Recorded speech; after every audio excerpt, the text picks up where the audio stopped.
This is a new day.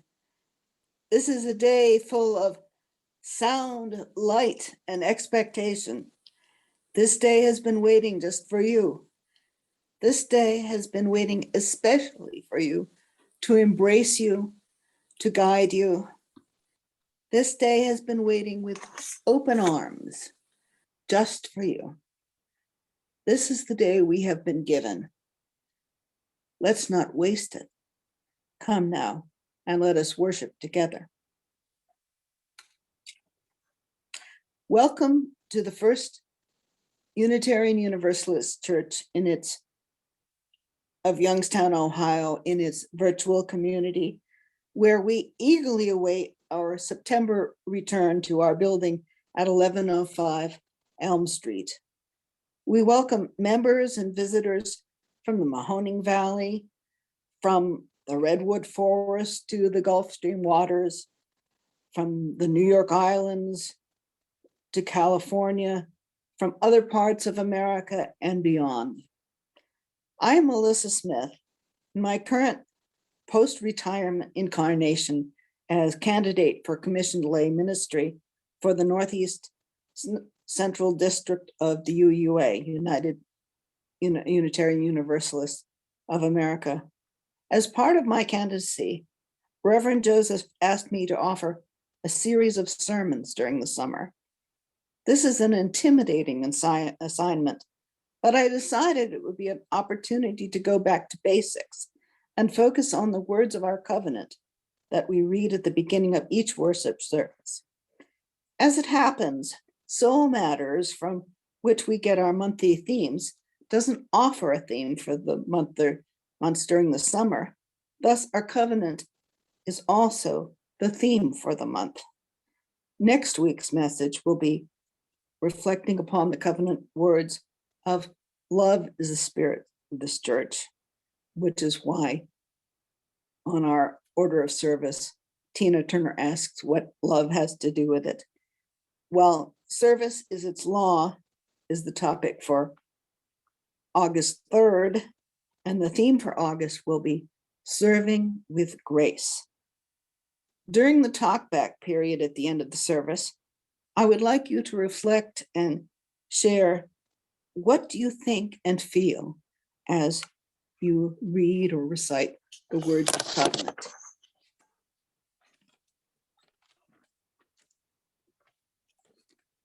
You can read the other announcements in your order of service or in the weekly update. But one thing that I would like to mention is that in the fall, Karen Lapidus and I will be offering a series of small group discussions following a curriculum called of Soul Matters, called Starting Point. The idea of Starting Point is to bring new and old members together. And it would seem particularly appropriate at a time when the world thinks it's getting back to normal, but nobody really knows what normal is. And with that, I turn to John Chartle for our chalice lighting.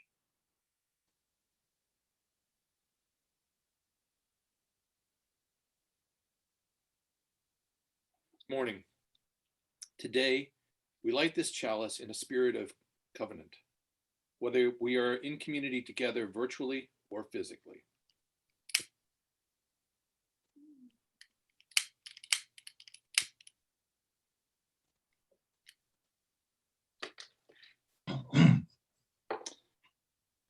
Please join me in reciting our church's great covenant. Love is the spirit of this church and service its law. This is our great covenant, to dwell together in peace, to seek the truth in love, and to help one another.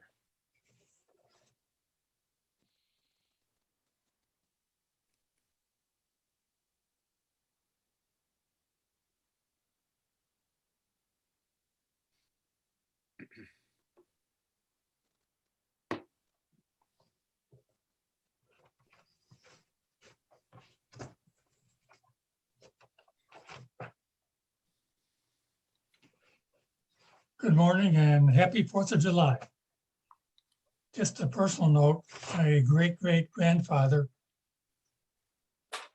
filed against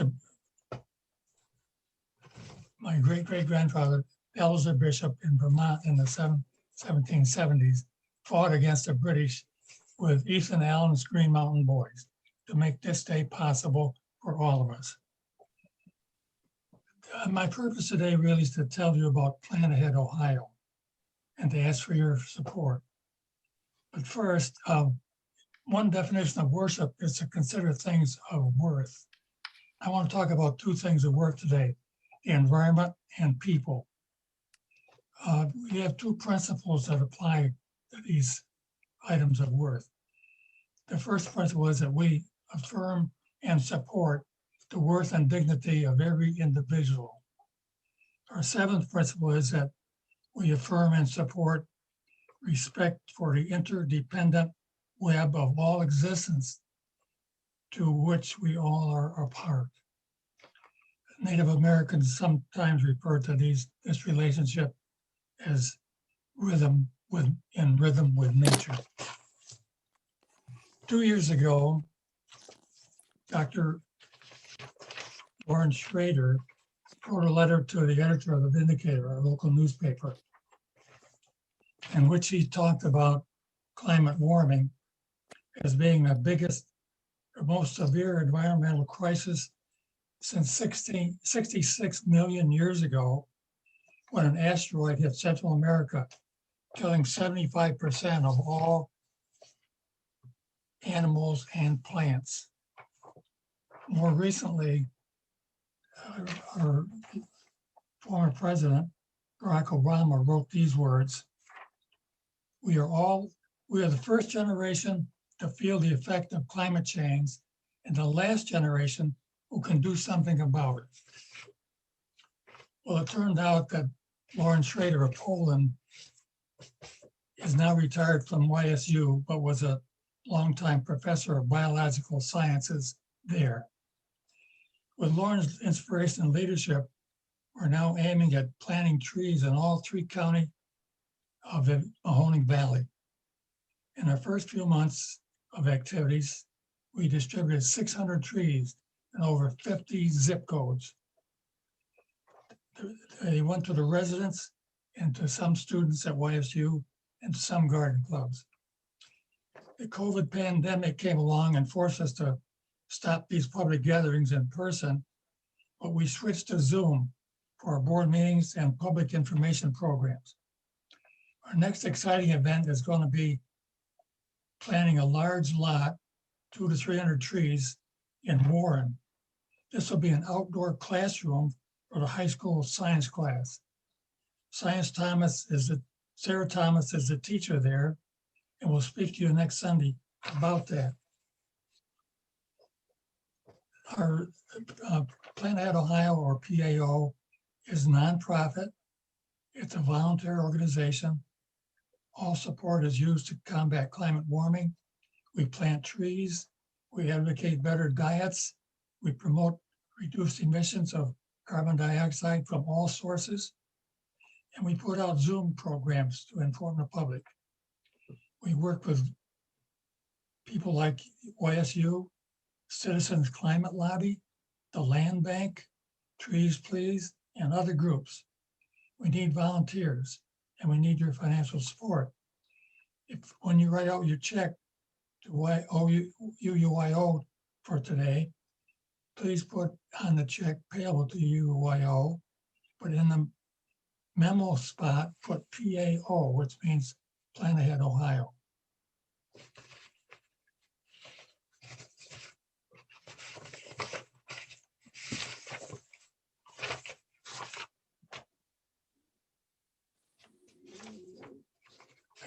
I'd like to thank everyone who's had a part in helping PAO get started.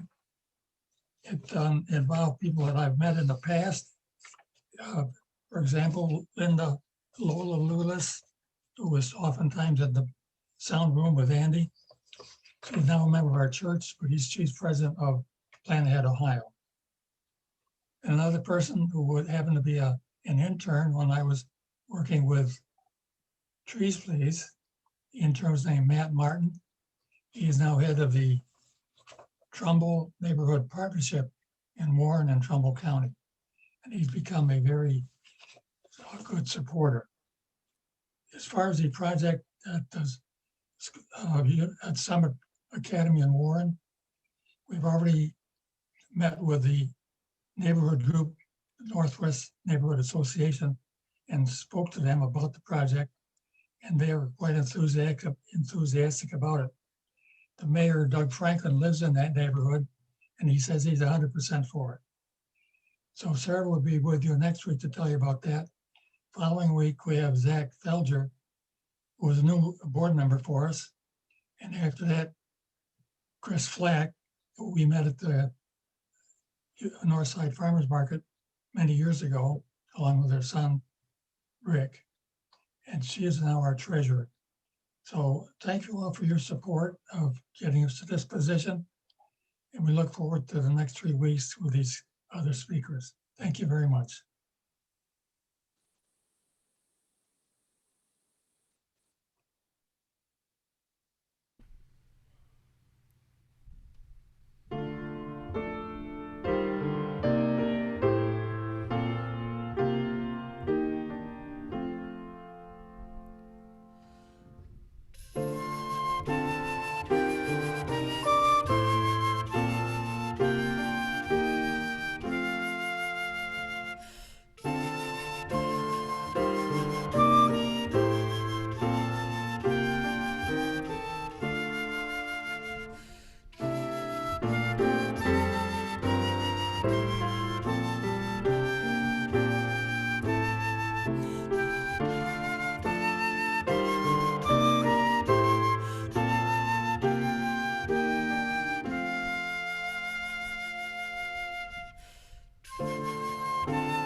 This morning, I was listening to Krista's tidbit on being, and she had a spokesperson talking about defining freedom as breathe laughter.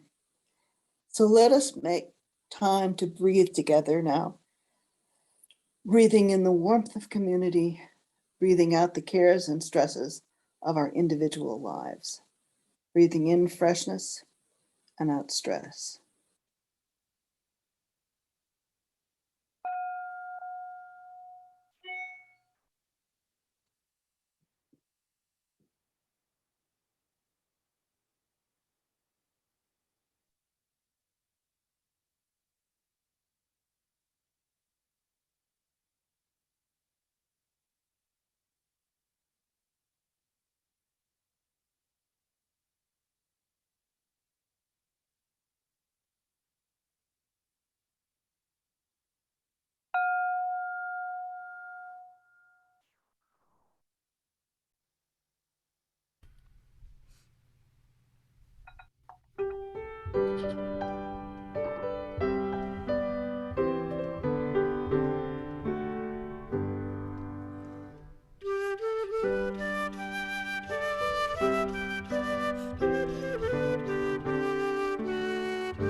When back in April, I offered the word covenant as a theme of my first summer service, I had no idea that covenant would be a major theme of this summer's General Assembly of the Unitarian Universalist Association of America, which our congregation's current president Elizabeth Searles White, and longtime members Lowell and Ellen Satry attended virtually, of course, this past June 23rd to 26th. I simply thought of the fact that we recite it weekly and that the word covenant is a word that resonates throughout many religious traditions, and thought it would be good to consider the hows and whys and wherefores. Our reading today was taken from Erica Blair Wesley's book of lectures on our covenant, which she had given at the beginning of this millennium. As she writes, Unitarian Universalist worship, along with other aspects of congregational life, is grounded in relationship arising from covenant, the promises a community makes about how they will be with one another. It's not enough to want to live a life of greater integrity. We need to help people to be the people that we strive to be. A bit first about what covenant is not. First, on the 4th of July, I acknowledge that covenant is not a declaration of independence from anything, but rather interdependence with one another. The power of reciting our covenant is somewhat attenuated by the inability of Zoom to transmit our voices in synchronicity, but we must imagine the transcendence of our spirits. The word covenant is used in many contexts, a most modern one of which I've recently found in the Declaration of Online Communities. It is a declaration of, and commitment to each other. UU Church's use of the word is primarily to distinguish it from churches that have creeds. To us, it doesn't matter exactly what you believe, for beliefs are unprovable. We seek the truth in love, but more about that next week. The original American Declaration of Independence might have been a covenant of the representatives. As it ends, they pledge their lives, their fortunes, and their sacred honor. But generally, covenants are not an act of political will. With our covenant, we set our spiritual compass. It is not a burden, but a gift of being in community. Finally, our covenant is not a mission. We last crafted a mission statement as a congregation in the early 2000s when Reverend Susan Frederick Gray, current president of the UUA, was our church's minister. It indeed points to action. I read, "Our mission is to build a diverse and transformative spiritual community, help people live lives of wholeness, and promote justice, peace, and religious freedom." Now I turn to the history of covenant in religious communities. From my earliest days in Protestant church Sunday schools, of which I attended many and varied, I recall that the rainbow symbol was God's covenant with man. As my education continued, I learned about sources of covenants in the Old Testament. Of course, this first rainbow is the Noah covenant, in which an all-powerful God and the people, along with, I presume, animals inhabiting the earth, is promised not to send a destructive flood.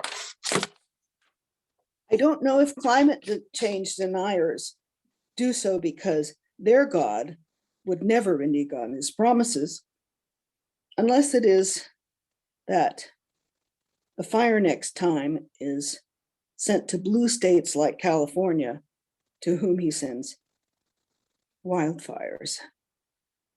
Today at UUYO, our community, we signal a covenant by raising a rainbow flag that signifies that we honor people of the LGBTQ community. And we also display a banner, Black Lives Matter, which is a covenant with our neighbors and all to whom these signs are visible. So one thing we know about covenants is that they require periodic updating to account for changing conditions and changing perspectives as articulated by us humans. The second great covenant is the Abrahamic covenant, which Muslims actually share. But for Muslims, in the Quran, the covenant with Ibrahim is his blessing to his descendants, of whom Muslims recognize his first son born to his slave Hagar, Ishmael.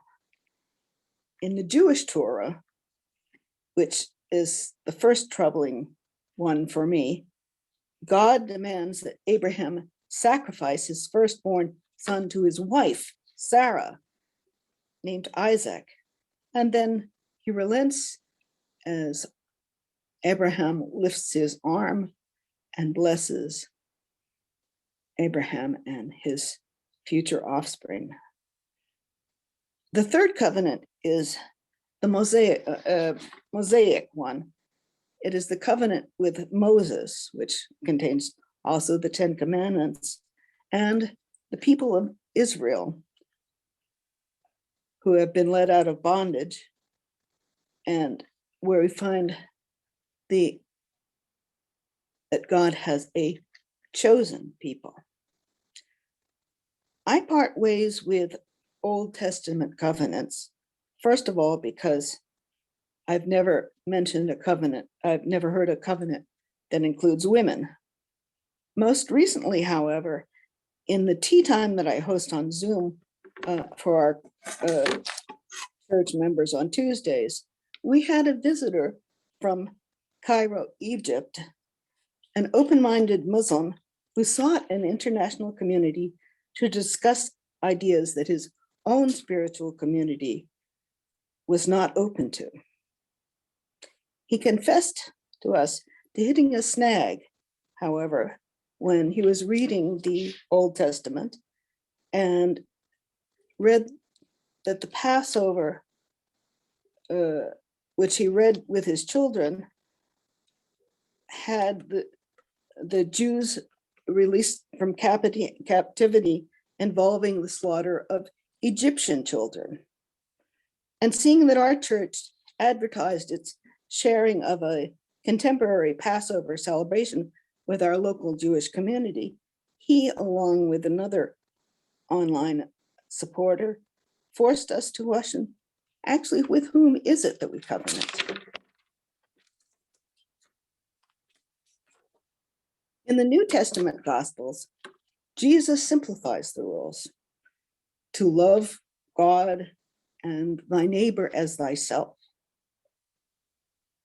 Loving one another includes extending love to all manner of people, including others such as Samaritans. The Samaritans, I discovered, although foreign to the Israelite tribe whom Jesus was addressing, were also Jews who acknowledged Moses as their prophet. Christians have reframed the idea of covenant into a variety of creeds that express beliefs which were binding on members of the faith. And ancient forms of creeds, such as Nicene, Apostles' Creed, Athanasian Creed, have continued to be pronounced in the contemporary world. But, however, many of the settlers of the New World, including our ancestors, had already adopted the idea of covenant. Blair Wesley begins her series of lectures with the Dedham Covenant. For in Dedham, Massachusetts, there was founded the first free church in Massachusetts, in the Massachusetts Bay Colony in 1637. Discussion after discussion ensued over how to worship together. Because the relevant covenant is lengthy, she offers an even earlier covenant from the Salem Church in 1629. We covenant with the Lord and with one another, and do by ourselves in the presence of God, and do bind ourselves together in the presence of God, to walk together in all his ways, according as he is pleased to reveal himself unto us in his blessed word of truth. It is an old joke for UUs that we pray to whom it may concern. Since many of us have forsaken the concept of God altogether, with what and with whom do we actually covenant and reach covenant? The mills of the UUA grind slowly. It was last in 1985 that the UUA revisited covenant and responded to calls for membership by articulating its 7 principles, which you might be able to read in the hymnal, Singing the Living Tradition. And this year recently they adopted an 8th principle, and it is now added officially to the covenant. I read, we, the member congregations of the Unitarian Universalist Association, covenant to affirm and promote the inherent dignity and worth of every person, justice, equity, and compassion in human relations, acceptance of one another, and encouragement to spiritual growth in our congregations, a free and responsible search for truth and meaning,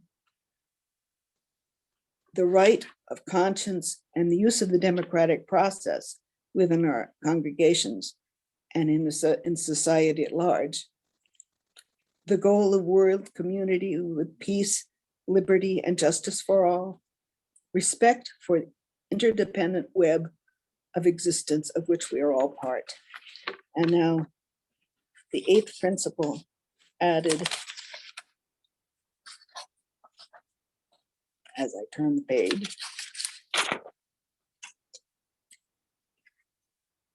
We covenant to affirm and promote journeying towards spiritual wholeness by working to build a diverse, multicultural, beloved community by our actions that accountably dismantle racism and other oppressions in ourselves and our institutions.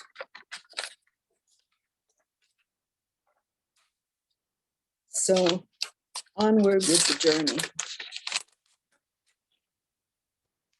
Most recently, the UUA, whose covenant is Article 2 of its bylaws, began with a study commission that has brought to the General Assembly from the Articles of Article 2 Commission. Covenant lies at the heart of our faith, a shared agreement on how we should be together.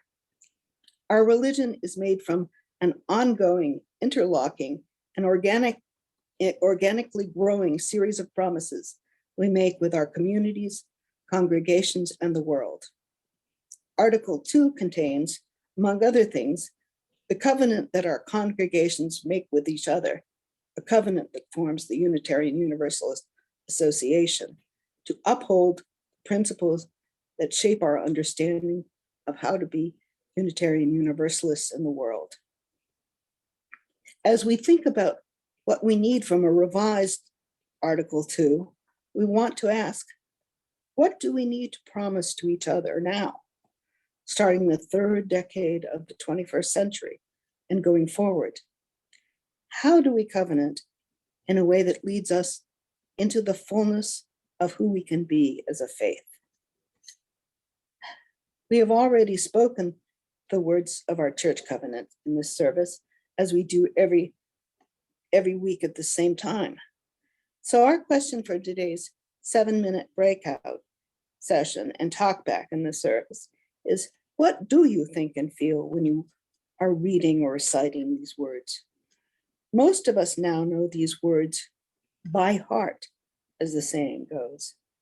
Does this mean that we keep them in our hearts, in our worship together, as we go about our daily lives? I am always proud to covenant with members of UUYO, whether they covenant with God or not. I know that the horizontal rather than vertical covenant is with a people of concern beyond their personal daily concerns, active in the community, committed to making this world a better place. I feel the journey of my life has companionship, whether virtual or physical.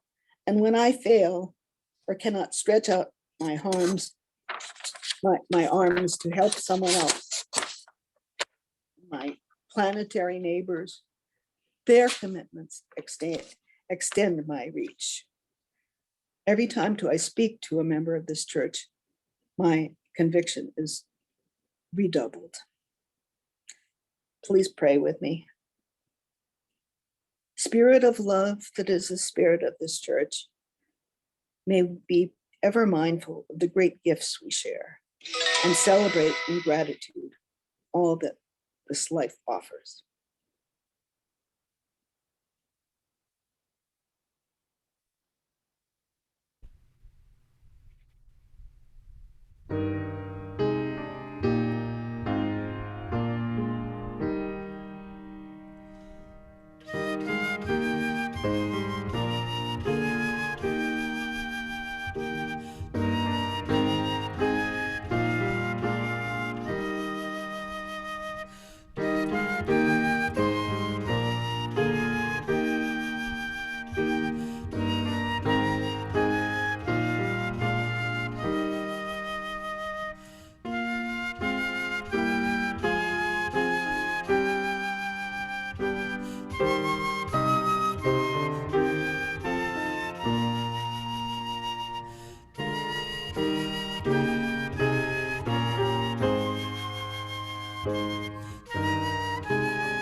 And because we are a flexible congregation, we're going to do the reading now ahead of the extinguishing the chalice. This is from the appendix to Lecture 4 in Our Covenant by Alice Blair Wesley.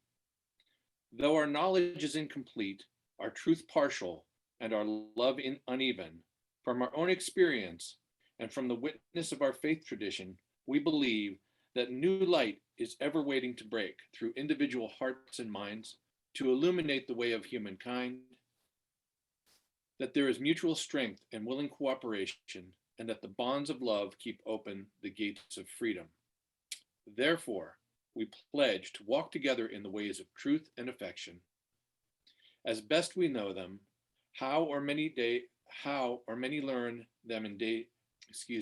as best we know them how, or may learn them in days to come, that we and our children may be fulfilled, and that we may speak to the world with words and actions of peace and goodwill.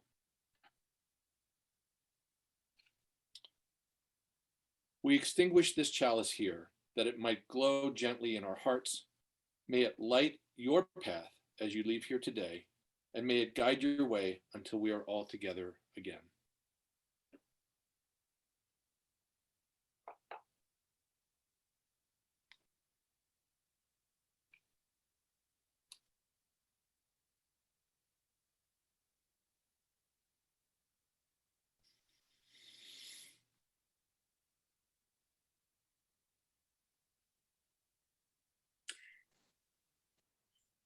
As you depart, or as we move into our talk back, remember the one great truth. You are loved and never truly alone.